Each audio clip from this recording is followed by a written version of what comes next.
azannya lah, Allahu Akbar, Allahu Akbar, asyhadu an la ilaha illallah, asyhadu anna Muhammadar Rasulullah. Itu komat Pak, komat ya. Azan tidak tahu, nah, ini kacau nih. Jangan sampai regenerasi. Aturnya malam ini ada pengumuman pembagian hadiah lomba azan terbaik. Hadiahnya mobil Avanza, mainan. Harus ada tuh Pak. Masjid saya gitu. Maulid Nabi momentum lomba sholat, lomba azan, lomba qomat, baca ayat pendek. Hadiahnya ambil duit pengurus masjid. Minta 2 juta weh. Itu duit umat untuk anak-anak kita regenerasi. Setuju? Setuju. Untuk apa duit disimpan? Tak boleh. Gunakan untuk regenerasi yang akan datang. Inilah pengganti kita nanti. Saya mohon besok Isra Mi'raj anak muda yang nanti ke sini. Abtadi'ul imla bismillahil aliyah mustadirran baydal barakati ala ma'ana lahu wa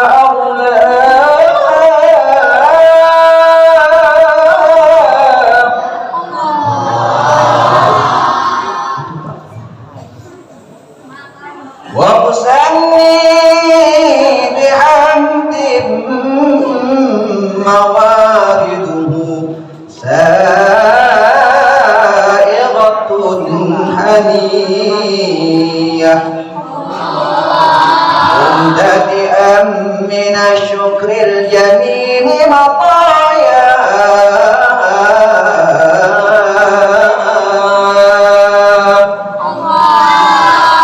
Kalau nganing lipat sampai subuh sanggup, yang maconya mati. Saya dulu di macam itu dibuat ayah saya. Kau belajar berjanji, ayah beli sepeda. Kau bisa berjanji ayah beli sepeda. Kalau bisa nazar ayah beli mobil. Waktu itu mobil main-main Pak. Bukan sepedanya, mobil main-main jadilah. Ada belia, ada harapan, ada motivasi untuk anak itu. Ya nak ya. Ini calon-calon Pak. Kalau kita kan macam bola Pak, makan cuma sepiring pula, minum segelas pula, tidak telok lagi. Kita bagi yang menurut. Saya sangat bangga malam ini Pak. Pasal pengantin baru pula datang. Dia Pak dengan tentang, itu memang ada hikmahnya, ada semangatnya. Kalau dulu kita tidak pernah diarak pakai kompak, nah ini diarak pakai kompak, asal pengantin baru Pak. Asalnya malam besok tidak pulang sih kok. Ya jadi nak ya, jadi Nabi Muhammad dilahirkan disambut oleh datuknya Abdul Muthalib, didoakannya, diajak keliling Ka'bah. Tawaf. Kalau kita macam itu juga diazankan, diiqamatkan, kita undang orang banyak untuk membaca nama. Harapan kita semoga anak ini menjadi anak yang soleh dan soleha. Amin. Ketika 2 tahun Nabi Muhammad dilahirkan ibunya, 2 bulan, bukan 2 tahun ya, 2 bulan dilahirkan. Ibunya ini tidak punya air susu Bu, tidak punya air susu, tidak punya ASI. Maka Nabi Muhammad waktu itu butuh ASI, sedangkan emaknya tidak ada punya. Maka sebaik-baik bayi itu menyusu dengan ibunya, dengan orang, bukan anak nyusu dengan kerbau, anak nyusu dengan sapi. Anak kita sekarang banyak nyusu dengan sapi. Memangnya tidak nyusu di sapi itu, tapi minum susu sapi, minum susu kambing. Tengok lakinya itu macam sapi, macam kambing. Balik jam 6 balik jam 10.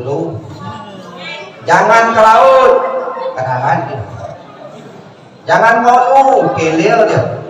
Atau anak ini tidak telat dikata salah siapa? Ya, salah wadah. Salah anak dah. Karena amalan kita kurang. Karena amal kita. Kalaulah amal ini kita buat sengaja nyado diri kita, insya Allah apa yang keluar itu mutiara, apa yang dilihat itu nur, apa yang dengar itu cahaya. Itulah. Kita ni lah kebanyakan tu tadi. Kena sibuk galau kita ni. Sibuk kita hitung dunia galau. Pagi-pagi pulang malam ayahnya. Dia pergi anaknya masih tidur, dia balik anaknya sudah tidur. Mana bertemu dengan anak? Anaknya hanya dititipkan di sekolah. Anaknya tidak ada dititipkan di TPA. Sini ada Ustaz Solihin TPA kita. Benar. Ada. Ini anak kita TPA kita. Ini regenerasi Pak, kita doakan. Ya, Isra Mi'raj nanti meriah daripada ini, menerima hadiah lomba azan, lomba sholat, dan lomba-lomba lainnya. Amin ya Rabbal alamin. Nabi Muhammad dilahirkan membawa 3 kunci. Membawa tiga kunci. 3 kunci di tangan kanan, 1 di tangan kiri. Apa yang di tangan kanan? Nabi Muhammad dilahirkan ke dunia iko yang pertama membawa nasara. Apa itu? Syafaat. Dengan adanya Nabi Muhammad dilahirkan, maka syafaat, pertolongan, pembelaan ada pada diri Nabi Muhammad. Muhammad sallallahu alaihi wasallam.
Di mana syafaat ini kita peroleh nanti? Yang pertama kata Allah, umat Muhammad akan mendapat bantuan dari baginda Rasul ketika dia berada di padang mahsyar. Di padang mahsyar, padang yang luas tanpa tepi. Di situ matahari dalam hikayat diturunkan sampai sejengkal dari kepala. Panas, bermandikan di keringat dan air mata. Di saat itulah Nabi Muhammad mempunyai peran membela umat-umatnya yang beriman kepada Allah, beriman kepada baginda Rasulullah sallallahu alaihi wasallam. Di situ ketika di padang mahsyar umat sedang menangis minta pertolongan. Dapat cerita, pergilah kau minta tolong kepada Nabi Adam alaihi salam. Mudah-mudahan beliau mendapat memberi syafaat. Kata Nabi Adam, tidak bisa. Saya tidak bisa memberi pertolongan. Mengapa Nabi Adam? Wahai bapak kami, Nabi Adam, kenapa tidak bisa memberi bantuan kepada kami? Kata Nabi Adam, saya pernah melakukan kesalahan. Mohon maaf, saya hari ini memikirkan nasib saya karena saya pernah melakukan kesalahan. Apa kesalahan Nabi Adam? termakan buah pul ter apa ya, bukan makan ter, tidak sengaja. Adam tak makan ke buah pul di bujuk rayuan iblis yang keji. Adam diusir turun ke bumi, sesal kemudian tak bunuh lagi.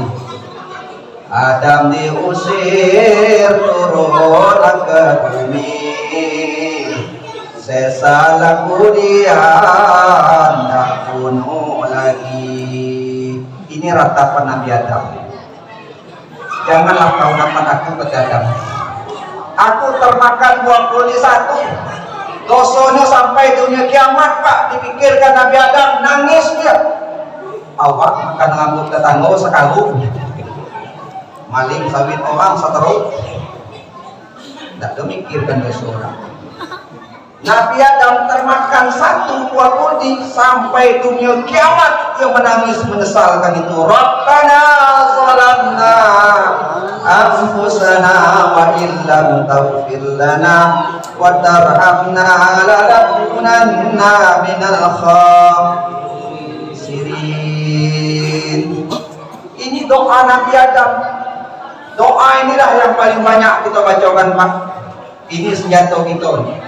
Ini doa Adam minta ampun, ampun Nabi Adam diterima oleh Allah hari Jumat. Makanya kita hari Jumat itu banyak-banyak baca ini. Kau macam mana lah nak baca kau? Awak Jumat di mana guna di kebun? Awak Jumat di mana gunanya? Tak tahu. Orang Jumat kata Allah, ya ayyuhalladzina amanu idza nudiya lis-salati fantashiru fil ardh. Wahai orang beriman, apabila kau dipanggil untuk sholat Jumat, datang. Tinggalkan jual beli itu, tinggalkan pedagang itu, tinggalkan kerja itu, datang ke masjid. Itu ni tak, Pak. Nunggu khotib naik baru datang. Lah bunyi orang azan, Allahu Akbar, Allahu Akbar. Lagi ada azan kedua katanya. Hayya 'alas shalah. Lagilah. Menunggu-nunggu. Padahal kata di dalam hadis, hari Jumat itu hari diturunkan berkah dari langit, dari subuh sampai sore, sampai Jumat itu, sampai khotib turun dari mimbar. Itu keberkahan penuh. Maka orang zaman dulu hari Jumat itu hari libur, tidak wajib libur. Kalau ini sekolah bahaya, Pak. Hari Jumat baliknya jam 11.30. Manulah anak kita nak sekolah. Saya guru SD Pertiwi 1 Kota Jambi, guru agama di Pertiwi, Pak. 17 tahun saya ngajar sini. Anak kita hari Jumat belajar sampai jam 10 sampai jam 11 lewat belajar. Yo, kalau dijemput dengan orang tuanya pakai motor, kalau nunggu angkot jam 1 udah angkot, mana anak kita nak semayang? Sebaiknya pemerintah hari Jumat ya sampai jam 9:30 anak terbalik lah. Lalu saya jadi kepala dinas buat macam itu. Amin ya robbal alamin. Lalu saya jadi bupati, jadi gubernur. Saya ubah itu. Hari Jumat boleh belajar sampai 9:30. Titik. Guru balik jam 10 balik. Awas kalau ada di kantor, kena pecah. Wah itu. Ini enggak. Nanti bertanggung jawablah di hadapan Allah. Siapa yang buat aturan ini sehingga anak cucu kita sholat Jumat itu terlalaikan karena asbab paling lambat hari Jumat. Itu Pak ya. Jadi yang pertama Nabi Muhammad dilahirkan membawa kunci di tangan kanannya yaitu syafaat. Syafaat ini Bapak Ibu sekalian tempatnya ada 3. Yang pertama tadi di padang mahsyar, di situ ngadap Nabi Adam tak bisa, ngadap Nabi Nuh, kata Nuh aku tak bisa juga bantu kamu. Aku ni waktu hidup dulu pernah berdoa, ya Allah tenggelamkanlah umat aku ni. Aku letak ngajaknya berdakwah dia enak, ngajak beriman dia enak, turunkan azab ya Allah, mampus ke dia. Itu kata Nabi Nuh. Maka Nabi Nuh saat itu ditegur oleh Allah, ditegur kurang sabar. Maka Nuh merasa berdosa doanya itu. Sekali itulah Pak yang berdoa minta tenggelamkan umatnya itu. Kalau awak tiap hari nunggu tetangga mati, matilah kau, mampus lah kau, tunggu mobil lah kau. Itu doa kita tu. Berkali-kali ibu tahu bu cerita tetangga kita sakit, yo mati lah ya. Masya Allah. Padahal Rasulullah tak boleh berdoa seperti itu. Adab Rasulullah, akhlak Rasulullah semasa hidup tak pernah dia berkata jahat. Tak pernah Rasulullah itu marah selama hidup, tak pernah marah. Tak pernah marah kalau permasalahan itu berkaitan dengan pribadinya, tak pernah dia marah. Kata sahabat Anas bin Malik, saya 10 tahun dengan Rasulullah, 10 tahun saya nurut Rasulullah, jadi pembantu Rasulullah. Belum pernah saya dimarah oleh Rasulullah. 10 tahun Pak. Kalau awak baru 10 hari, kami ingat pembantu itu. Punya kena marah, kena esot. Gitu. Oleh karena itu meneladani menuju insan madani. Rasulullah sudah mencontohkan ini semua. Akhirnya Nabi syafaat minta lagi ke Nabi Ibrahim. Kata Nabi Ibrahim, tak bisa aku nak beri syafaat kamu. Karena apa semasa hidup aku ni pernah berbohong. Sekali aku bohong. Di mana? Waktu itu Nabi Ibrahim menghancurkan berhala-berhala. Waktu itu ditangkap Nabi Ibrahim, kau tak hancur kau? Tidak ada dong. Aku tak ada hancur, tidak ada. Cuma kau yang petusun ini ada pergi ke situ tadi, tak ada. Aku tak ada hancur. Apa yuk kita tengok ke sana kita? Pergilah tangkap Ibrahim masuk. Tengok ni hancur kalau dah. Cuma sekok tu ada hancur yang besar tu. Kalau macam itu pada tiok tu yang hancur tu dah. Tengok ada kapak di situ nak juga. Bukan aku tanya ke dia tu nak tu dah. Yang patung besar mah, dia tu hancurnya tu. Ibrahim sudah mendapat wahyu, dia ngajak orang berpikir. Tanyalah ke dia. Apa kata orang banyak? Kau ni pengaknya, mana bisa lah patung tu bercakap. Kalau tak bisa apa kau nyemah dia tu. Kalau dia tak bisa ngomong, kalau dia tak bisa bantu, apa kau muat dia? Apa kau nyemah dia? Mulai Ibrahim mengajar orang bertauhid, mencari Allah di mana. Itulah salah Ibrahim Pak cuma sekok sekali nyombong, tak bisa mendapat syafaat, tak bisa memberi syafaat. Awak berapa kali bohong lah? Belamun, nyombong dengan wak, nyombong dengan nyai, nyombong dengan datuk, nyombong dengan wak, mak, nyombong dengan ayah, nyombong dengan anak. Tiada hari tanpa sombong, nyombong. Jadi itu tak boleh. Tak boleh kita menyombong, tak boleh kita bohong. Ya nak ya?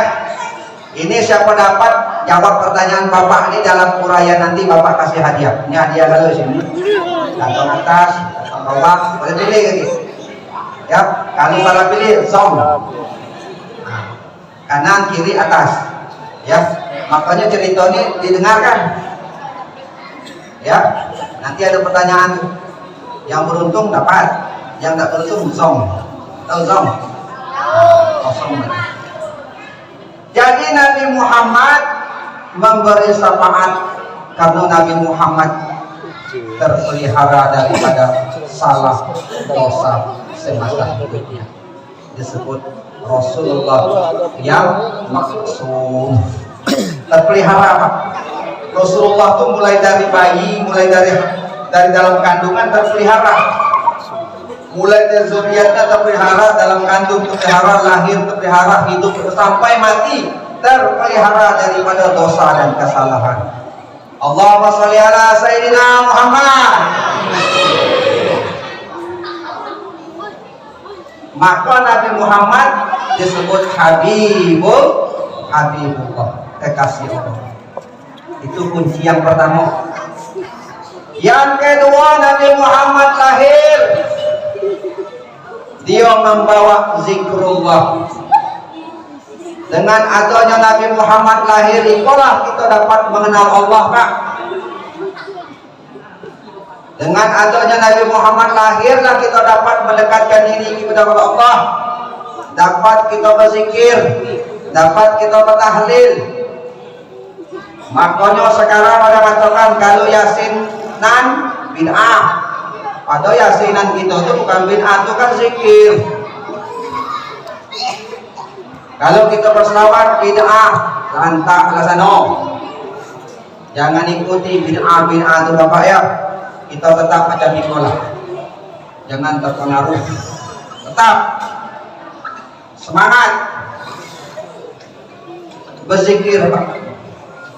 Dengan ada Rasulullah kita dapat berzikir. Ala bizikrillah tatma'innul qulub. Dengan mengingat Allah hati kita menjadi tenang, menjadi tenteram. Ini asbab daripada Rasulullah dilahirkan ke dunia ini. Maka zikir itu dengan hati, zikir dengan lisan, zikir dengan amal perbuatan. Man akhiru kalami la ilaha illallah yadkhulul jannah. Siapa yang di akhir hayat mengucap la ilaha illallah masuk surga. Kuncinya surga itu adalah kalimat la ilaha illallah. Miftahul jannah la ilaha illallah. Miftahul jannah la ilaha illallah. Kuncinya surga itu la ilaha illallah Muhammadur Rasulullah. Berzikir Pak. Siang berzikir, malam berzikir, pagi berzikir. Berzikirlah kamu, ingatkan kamu dengan Allah baik di waktu lapang maupun di waktu sempit. Ingatlah dengan Allah baik dalam keadaan ramai maupun dalam keadaan sendirian. Ingat. Alhamdulillah di sini banyak kelompok zikir kita, terutama malam Jumat. Ya Pak Imam ya, ada zikir dari rumah ke rumah, yasin rumah ke rumah. Hidupkan itu Pak. Orang-orang itu takut nengok kita ngumpul seperti itu. Dia senang kalau musim corona. Wah senangnya dia, kita tidak bisa ngumpul. Senang kan? Serangan pajarnya masuk. Menang terus dia. Orang datang ngumpul. Kalau kita ngumpulnya kita bersatu. Kita tahu nak kemana perahu kita nih. Nak ke laut, nak ke darat, nak naik. Tahu? Dia takut itu. Maka buat pengajian-pengajian di mana. Pertahankan itu. Itu persatuan kita. Kita berzikir itu dengan hati yang ikhlas. La ilaha illallah. La ilaha illallah. La ilaha illallah. Itu berzikir Pak. La ilaha illallah. La ilaha illallah. La ilaha illallah. Apa itu? Hati Pak. Zikir itu bisa-bisa kita bukan mendapat pahala. Ini ada orang yang ikhlas berzikir. Kalau ngundangnya orang kaya makan kari kambing, wah tuh zikirnya banyak tuh. 200 saman tuh. Orang kaya ngundang nasi minyak. La ilaha illallah. La ilaha illallah. 200 dua kali putaran tuh sampai panjang. Penuh nasi minyak, saking tak muatnya sampai ke dapur penuh. Kenapa? Makan nasi minyak. Ada tetangga bawa orang miskin ngundang kematian. Tunggu sudah maghrib tak datang. Sampai jam 7. Sudah isya, Bu. Tunggu isya, ada 4 datang. Imam, khotib, Bilal. Jemaah seorang 4 datang. Hari hujan pula. Malam besok diumumkan lagi, datang Bapak Ibu. Simulan ngundang kita malam yang ketiga. Wah, ini malam ketiga nih. Biasa malam ketiga nih hebat nih. Pergilah Bu, ibu-ibu pergi juga bersia-sia. Malam lah ibu-ibu kan. Kalau kondangan tuh segala dibawa tas dua. Segala dibawa anggun cantik. Ya. Kata bapaknya, cepatlah Bu, hari malam. Tunggu Pak, jilbab dulu. Ini malam ketiga, orang banyak kita dapat duduk. Akhirnya terlambat nian Pak dia datang, dapat duduk di dapur. Di dapur panas lah. Pas tahlil la ilaha illallah, la ilaha illallah. Sangko ko tadi kari kambing Pak. Kumpul tengok bubur kacang. La ilaha illallah. Bawa lagunya Pak. La ilaha illallah. Angin kencang tertiup tutup bawahnya meranting tengok bubur kacang. La ilaha illallah. Tak ada ikhlas. Kita kalau nak pergi itu ikhlas dulu apapun yang terjadi. Banyak menurut Pak di kampung saya itu di Sikoro sampai ya 11-12. Jangan Pak. Rasulullah itu sangat cinta kepada orang miskin. Kalau orang miskin ngundang Rasulullah itu pertama kali datang. Pertama kali dia datang. Kalau Rasulullah nak pergi jauh, Rasulullah yang diundangnya kepada orang kaya Pak. Orang miskin diundang, minta doa. Sebab doa orang miskin itu Pak diijabah oleh Allah. Rasulullah pernah berdoa, ya Allah, jadikan aku bersama orang-orang yang miskin. Ya Allah, kumpulkan aku bersama orang-orang miskin. Jadikan aku orang-orang miskin. Kata Rasulullah. Kita nak baca doa tu. Nak kita baca doa tu. Ledak kata dia. Pak, tak baca doa tu orang miskin go kata dia. Apa lagi berdoa tu Allah tak lagi dah terima kata kayo kata dia. Itu. Jadi kita jangan membedakan. Jangan membedakan siapa yang mengundang. Apalagi acara zikrullah. Nih. Jadi Rasulullah lahir ke dunia ini untuk mengenal, untuk mengingat kita kepada Allah Subhanahu wa ta'ala. Itu yang kedua. Yang ketiga, kunci yang ketiga Rasulullah dilahirkan adalah sebagai khataman nabi. Nabi terakhir. Tidak ada nabi setelah Nabi Muhammad lagi. Penutup akhir daripada nabi dan rasul.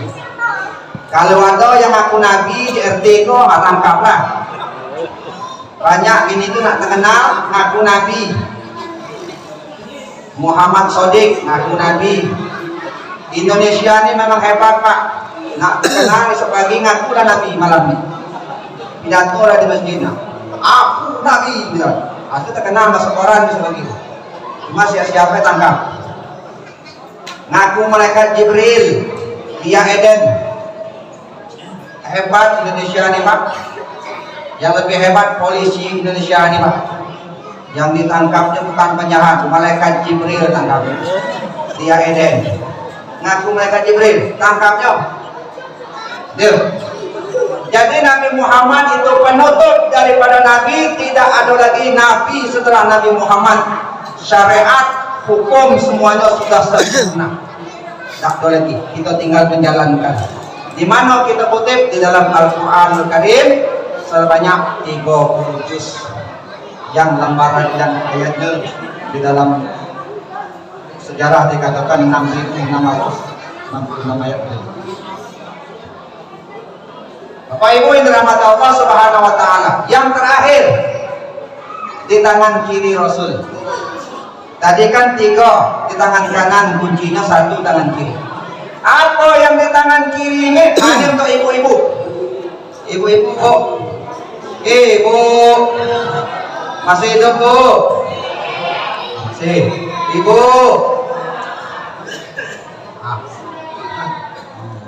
Di tangan kiri Rasul ada setangkai bunga. Bunga itu melambangkan seorang wanita. Karena Nabi Muhammad lahir mengangkat harkat martabat wanita. Sebelum Nabi Muhammad lahir, sebelumnya itu belum dilahirkan, orang-orang jahiliyah menganggap wanita itu tidak ada artinya.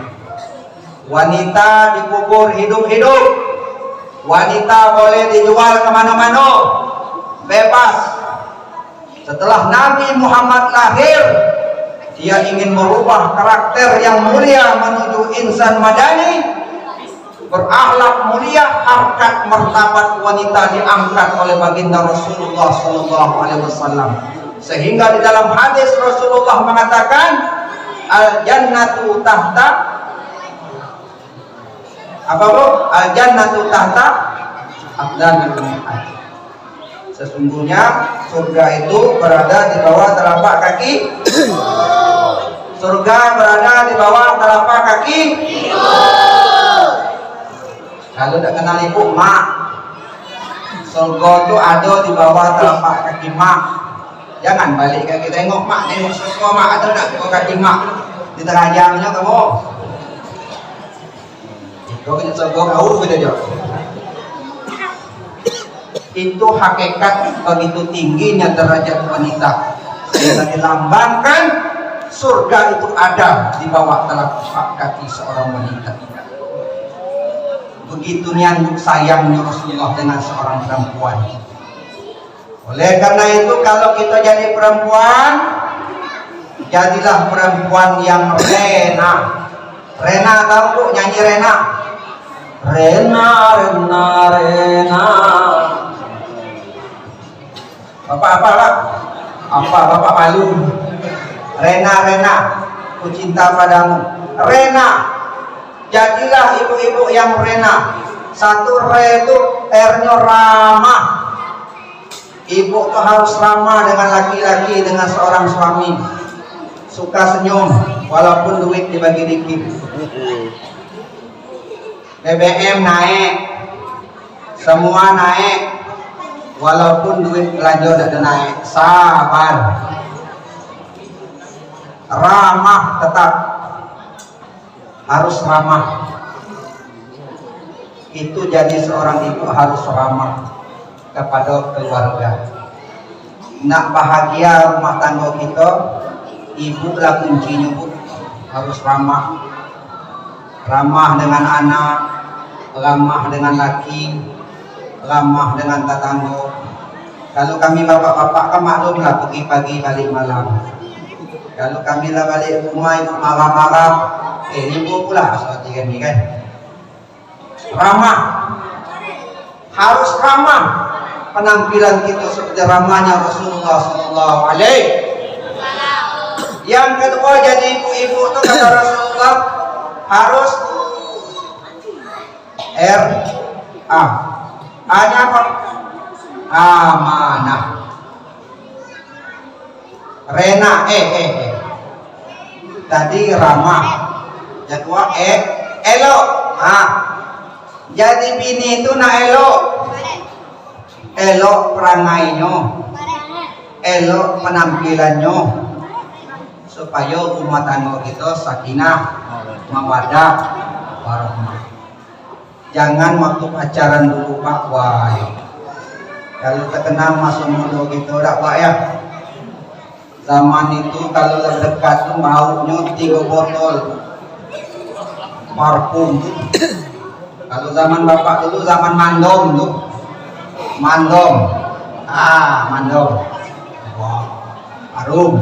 Nah elok, minyaknya beris, wah, ibunya macam dulu kok, waktu dulu, waktu gadis dulu.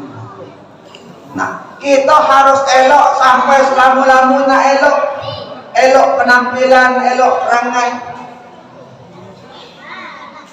Jangan pula sekarang ini kita balik bapak ibu-ibu beli baju yang elok, yang baru, yang mahal, yang cantik, bukan untuk kita.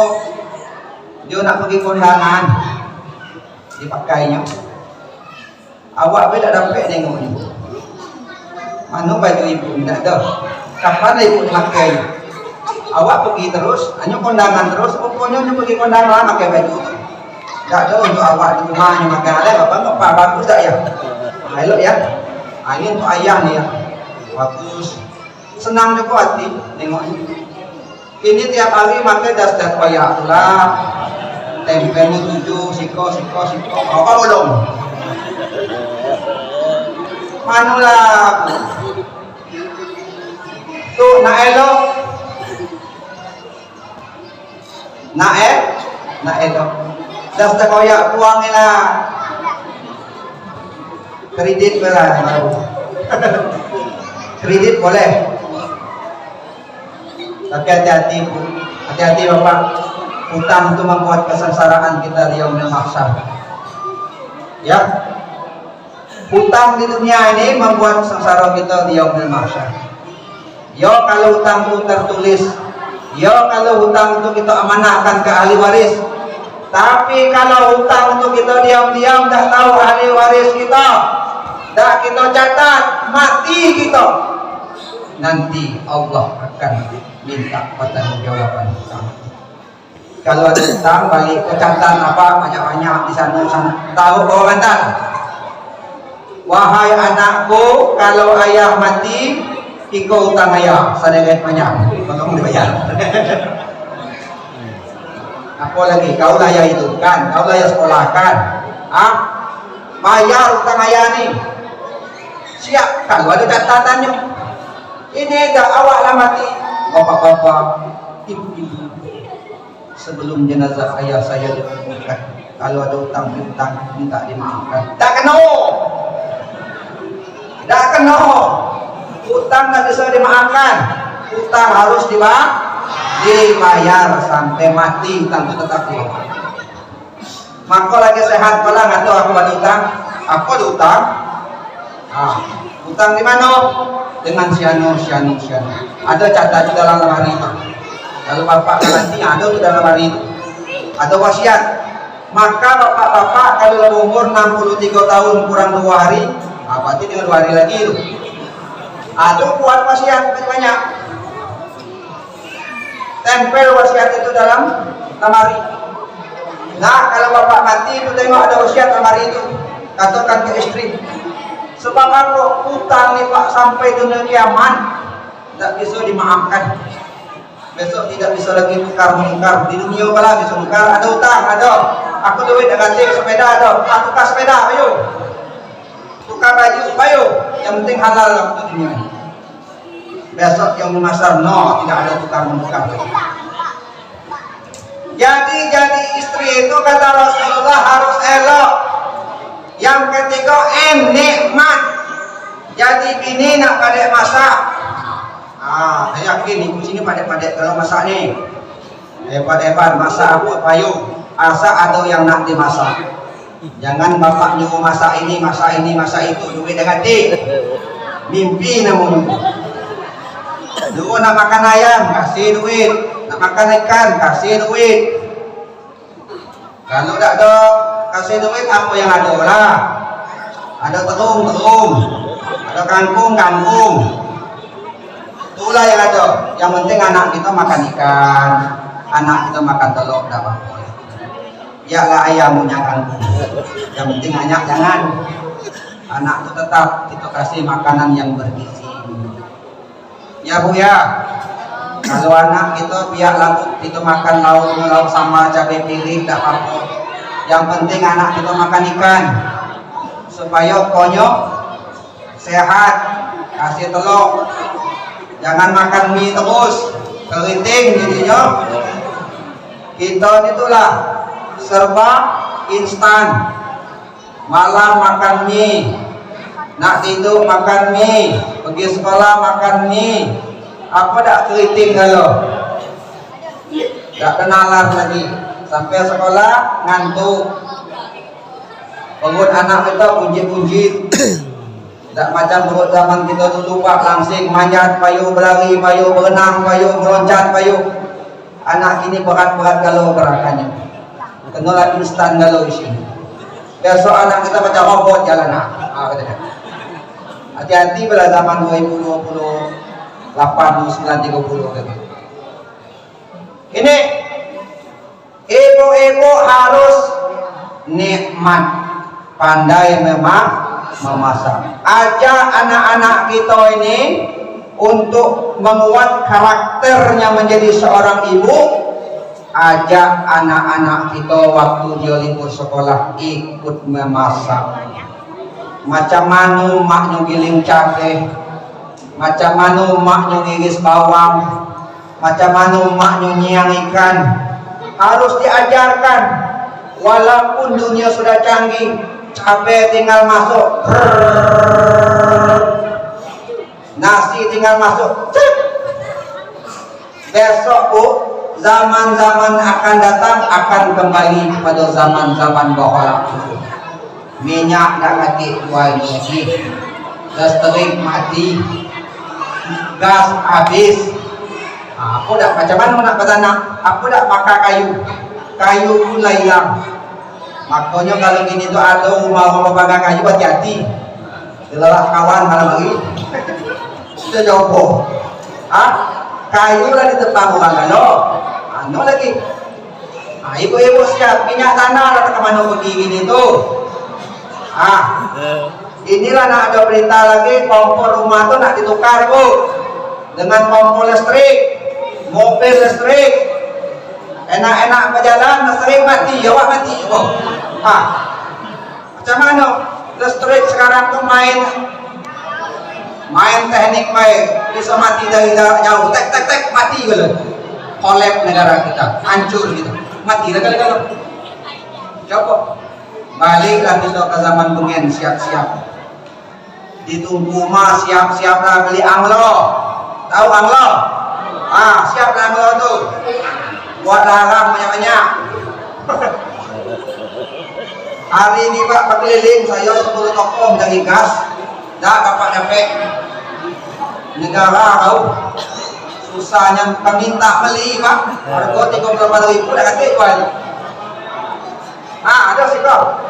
Kalau ada sih kau bisa beli. Saya di Simbarimo. Negara, combo lah bapak ibu. Macam mana itu sekarang gas susah. Sudahnya kita bertanam dengan batu bara. Batu bara tu lagi yang ada di jalan tu. Macam mana hidupnya? Tak tahu juga. Batu bara yang banyak ini tu pak. Besok dari minyak ketika batu bara yang kami tumput hidup api. Lalu nak hidup pula. Kita lah mulai pening balak kita gini. Maka bawa berzikir.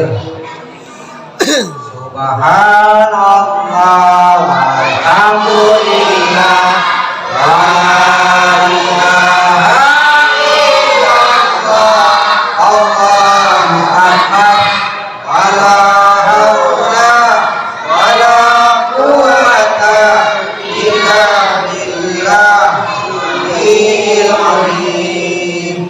Di bawah itu orang yang membaca subhanallah alhamdulillah la ilaha illallah akbar la haula wala quwwata illa billahil azim. Allah beri ketenangan, Allah beri kemudahan, Allah beri jalan keluar. Itu aja kita baca. Ya bu ya, ajak berzikir, ajak bersolawat. Anak-anak kita ajar bersolawat.